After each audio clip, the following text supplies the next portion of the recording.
Friends, మీతో అయితే ఒక విషయం షేర్ చేసుకోవాలనుకొని ఈ వీడియో అయితే చేస్తున్నాను. ఫ్రెండ్స్, ప్రతి ఇంట్లో ఆడపిల్ల పుట్టినప్పుడు కొంతమంది బాధపడతారు, కొంతమంది సంతోషపడతారు.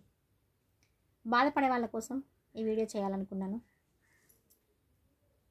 ప్రతి తండ్రి జీవితంలో కూతురు ఉండకపోవచ్చు, కానీ ప్రతి కూతురు జీవితంలో మాత్రం తండ్రి ఉంటాడు.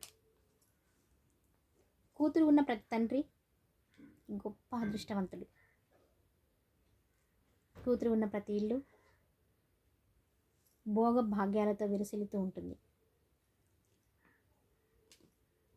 మీకు అర్థం కావాలి అంటే మనం రామాయణంలోకి వెళ్దాం. రాముడి కళ్యాణం టైంలో దశరథ మహారాజు తన 4 కొడుకుల్ని తీసుకొని కళ్యాణ రాముడిగా తయారు చేసుకొని అయోధ్య నుండి జనక మహారాజు ఇంటికి బయలుదేరాడు శోభయాత్రగా. జనక మహారాజు ఇంటి ముందుకు వెళ్ళగానే జనక మహారాజు చూసి దశరథ మహారాజుకి ఎదురుగా వచ్చి సాదరంగా దశరథ మహారాజుని తన అల్లుళ్ళని సాదరంగా ఆహ్వానించాడు. జనక మహారాజు ఇంటి గుమ్మంలో కాలు పెట్టగానే దశరథ మహారాజు జనక మహారాజు 2 పాదాలు పట్టుకొని పాదాభివందనం చేశాడంట. జనక మహారాజుకి ఏమీ అర్థం కాలేదు. వెంటనే దశరథ మహారాజుని పైకి లేపి తన గుండెలకు హత్తుకొని, మహారాజా, మీరు 4 కొడుకుల్ని కన్న తండ్రి, వయసులో నాకంటే చాలా పెద్దవారు. అలాంటి మీరు నాకు పాదాభివందనం చేయడం ఏంటి? చాలా వింతగా ఉంది, ఆశ్చర్యకరంగా ఉంది.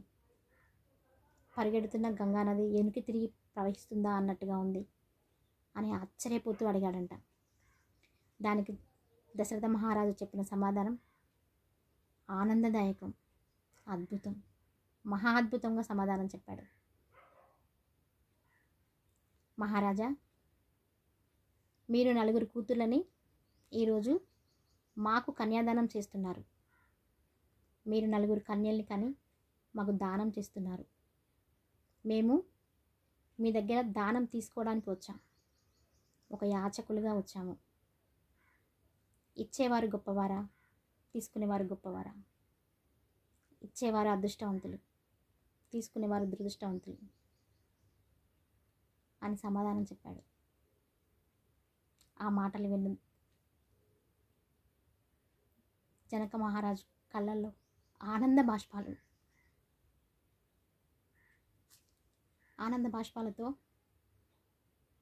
దశరథ మహారాజుని కౌగిలించుకొని, ఎన్ని రోజు నాకు తెలియలేదు రాజా, నేను ఇంతటి అదృష్టవంతుణ్ణి అని ఉప్పొంగిపోయాడంట.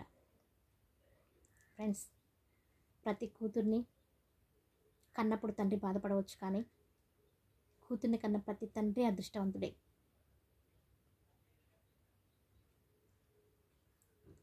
ఇది మన భారతీయ సంస్కృతి, మన రామాయణ నీతి. ప్రతి ఇంట్లో ఆడపిల్లను కని ఆనందంగా పెంచండి.